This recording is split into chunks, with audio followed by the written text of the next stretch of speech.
ओम शांति। आज हर व्यक्ति भगवान की दुआएं लेना चाहता है।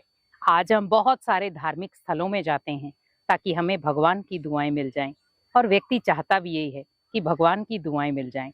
तो आप सोचिए कि कौन से ऐसे कर्म करें जिससे भगवान की दुआएं मिलें और हमेशा भगवान हमें देखे, हमारी भगवान अपनी नजरों में हमें रखे। क्योंकि जब हम भगवान की नजरों में रहेंगे तो एक तो हम सेफ रहेंगे, दूसरा कोई भी हम गलत कर्म नहीं करेंगे। तो हमें विशेष इन 5 कर्मों पर ध्यान देना है अगर हमें भगवान की हमेशा दुआएं लेनी है। और भगवान की दुआओं के साथ साथ भगवान हमें हमेशा अपने पास रखे या हमें अपनी नजर में रखे, तो उसके लिए विशेष 5 कर्म। पहला है सुबह मेडिटेशन करें। क्योंकि जब आप सकारात्मक माहौल मीन्स अमृत वेला, जिसको आप सुप्रभात कहते हैं, उस समय जब हम भगवान की याद में बैठते हैं तो वो भगवान की याद हमें कहीं ना कहीं सकारात्मक ऊर्जा से जोड़ती है। और जब जो व्यक्ति सुबह सुबह उठकर भगवान के घर में जाता है या भगवान की याद में बैठता है तो उसे ऑलरेडी बहुत सारी सकारात्मक ऊर्जा एक साथ मिलती है। क्योंकि वो 3 बजे से लेके 5 बजे का जो समय होता है, उस समय ऑलरेडी भगवान हमें बहुत सारी ब्लेसिंग से भरता है। अगर आप भी उठते हैं या नहीं भी उठते हैं तो कोशिश करें, अलार्म लगाएं और कम से कम भी 5-10 मिनट ही बैठें, और बहुत जो भी आपके मन में है वो बातें आप भगवान से करें। तो आपको 100% वहां से भगवान की पालना मिलेगी और भगवान के वरदान भी। दूसरा हमें देखना है कि अगर मान लो मैं नेगेटिविटी में जा रहा हूं तो मुझे सुबह अमृत वेला जरूर करना है। और स्पेशली ध्यान रखें कि अगर विचार नेगेटिव आ भी रहे हैं तो मेरा विशेष अटेंशन होना चाहिए कि मुझे उन विचारों को सकारात्मक ऊर्जा कैसे देनी है। क्योंकि विचार मुझे नकारात्मक भी आएंगे ही, सकारात्मक भी आ सकते हैं। तो क्यों ना मैं नेगेटिव विचारों को खत्म करके सकारात्मक विचारों को अपने जीवन में लाऊं। क्योंकि जब हम सकारात्मक विचारों को अपने जीवन में लाते हैं तो हमारे आसपास की जो नेगेटिविटी होती है वो खुद ब खुद क्रॉस हो जाती है। अब आप सोचिए, नेगेटिव विचारों को मिटाना आसान है या पॉजिटिव विचारों को अपने जीवन में लाना आसान है? तो नेगेटिव विचारों को मिटाना बहुत मुश्किल है, क्योंकि वो आ तो बहुत इजीली जाते हैं पर जाते बहुत लेट हैं।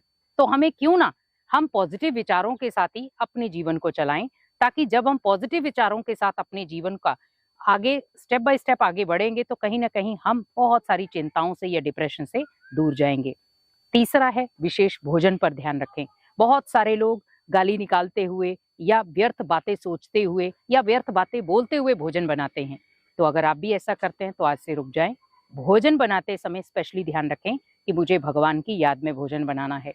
क्योंकि कहीं ना कहीं कहते भी हैं जैसा अन्न वैसा मन।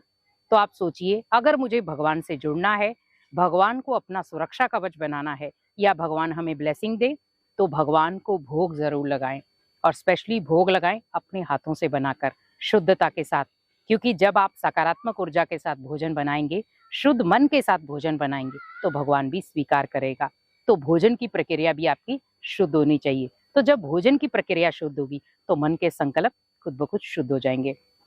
और चौथा है, आप दिनचर्या में जो भी काम कर रहे हैं, जिसको हम कई बार कहते हैं कर्म योगी, दिनचर्या में बहुत सारे ऐसे आप कार्य कर रहे हैं जहां पर टेंशन भी आपको हो सकती है, लेकिन वो कार्य आप भगवान की याद में करें। क्योंकि जब जब आप कोई कार्य कर रहे हैं पर आप भगवान को भूल गए हैं तो वो कार्य आपको कई बार टेंशन भी दे सकता है। तो क्यों ना हम भगवान की याद में कोई कार्य करें। तो जब भगवान की याद में कोई भी कार्य करेंगे तो कहीं ना कहीं आप जीवन को स्ट्रेस फ्री रख सकते हैं। और लास्ट 5वां है कि हमें जब भी हम कोई कार्य शुरू करते हैं या एंड करते हैं, भगवान का धन्यवाद जरूर करें। क्योंकि भगवान हमारा सुरक्षा कवच है, भगवान हमें ब्लेसिंग देता है। और जब भगवान हमें ब्लेसिंग दे रहा है या भगवान हमारा सुरक्षा कवच है, तो कहीं ना कहीं हमें अपने जीवन में थोड़ा सा ये ध्यान रखना है कि जीवन में बहुत सारी बातें आएंगी भी, बहुत सारी बातें जाएंगी भी, लेकिन मुझे स्पेशली क्या ध्यान रखना है कि मुझे क्या भगवान की ब्लेसिंग मिल रही है, क्या भगवान के वरदान मिल रहे हैं। भगवान के अगर वरदान मिल रहे हैं, भगवान की अगर ब्लेसिंग मिल रही है, तो कहीं ना कहीं अपने जीवन को हम सकारात्मक ऊर्जा दे सकते हैं। ओम शांति।